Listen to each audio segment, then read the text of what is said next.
नमस्कार दोस्तों। आज की कहानी है गंगा जी कौन है, क्या है।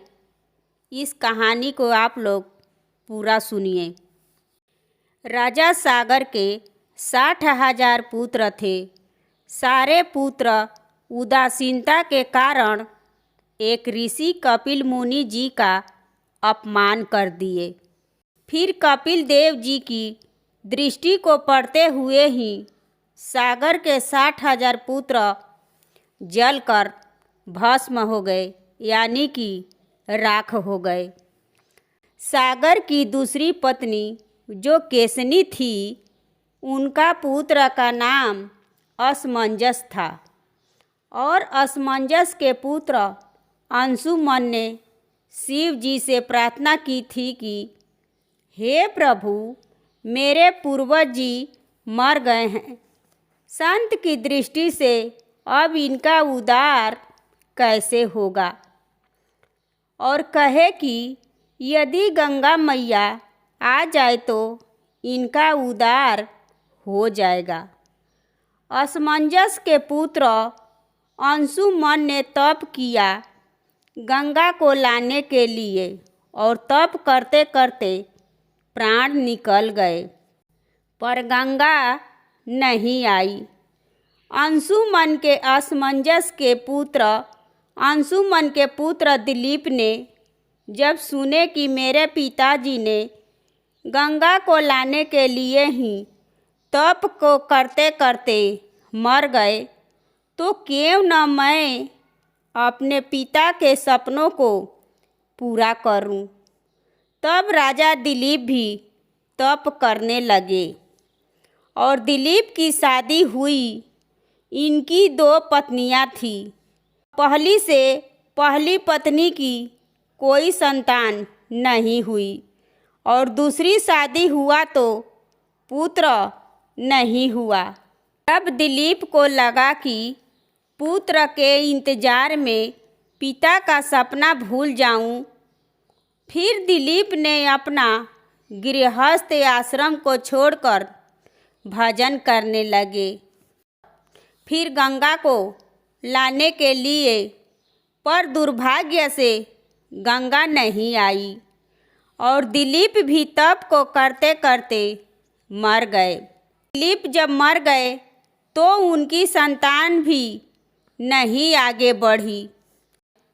तब उन्होंने गुरु वशिष्ठ जी के पास गए। गुरु वशिष्ठ जी ने कहे कि दोनों रानियों के द्वारा ही बच्चा पैदा होगा, वो भी बिना पुरुष के। जो बच्चा पैदा होगा उसी से गंगा है। गंगा तो भोगवती नहीं है, बल्कि गंगा योगवती है। गंगा स्त्रियों के घर्षण से प्रकट हुई। राजा दिलीप की 2 पत्नियां थीं। इन्होंने दोनों स्त्रियों को अपने शरीर का घर्षण किया और दोनों ने जब घर्षण किए तब उनमें से एक पत्नी गर्भवती हो गई। बिना पुरुष के ही स्त्री ने गर्भवती हो गई। तब उनके शरीर से समय पूरा होने के बाद एक बालक ने जन्म लिया और उस बालक का शरीर में कोई भी हड्डियां नहीं थी और वे गुरु वशिष्ठ जी के पास गई। तब गुरु वशिष्ठ ने अपने तप से हड्डियों का संचार किए और वही बेटे का नाम था भागीरथ, जो 2 भागों के संसर्ग से बच्चा उत्पन्न हुआ, इसलिए उसका नाम पड़ा भागीरथ। भागीरथ के दादा परदादाओं का सपना पूरा कर गंगा को लाना है। फिर भागीरथ ने तप को किए और गंगा ने प्रकट हो गई और बोली कि पुत्र तुम वरदान मांगो। तब भागीरथ ने कहा कि गंगा मैया, मुझे वरदान दो कि मैं आपको पृथ्वी पर लाऊं और आप मेरे पूर्वजों के साथ आने वाले हजारों लोगों का आप उद्धार करती रहें।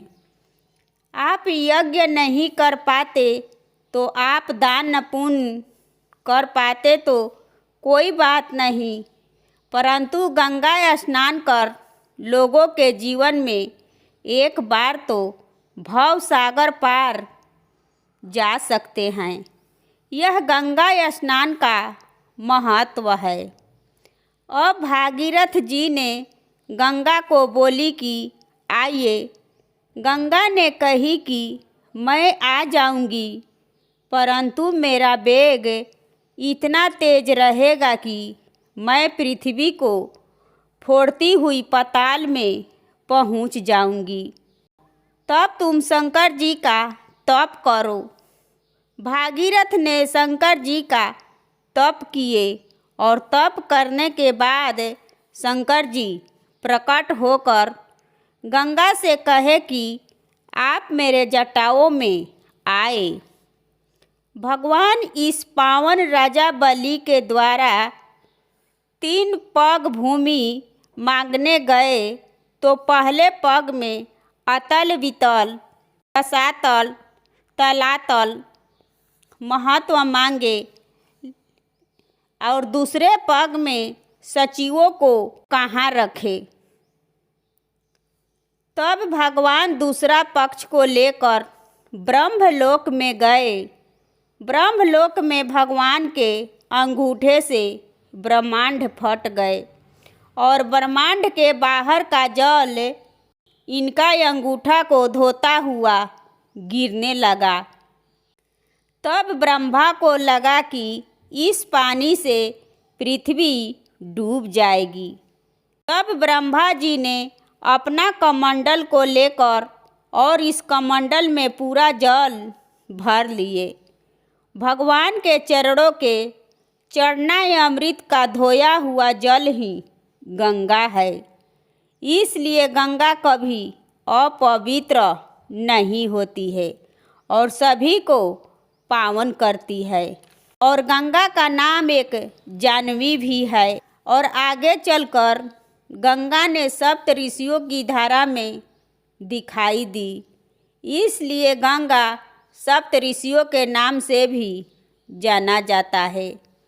दोस्तों, ये कहानी कैसी लगी कमेंट करें और मेरे चैनल पर नए हैं तो सब्सक्राइब करें एवं मेरे वीडियो को लाइक करें और ज़्यादा से ज़्यादा शेयर करें। धन्यवाद। फिर मिलूँगी अगले वीडियो में।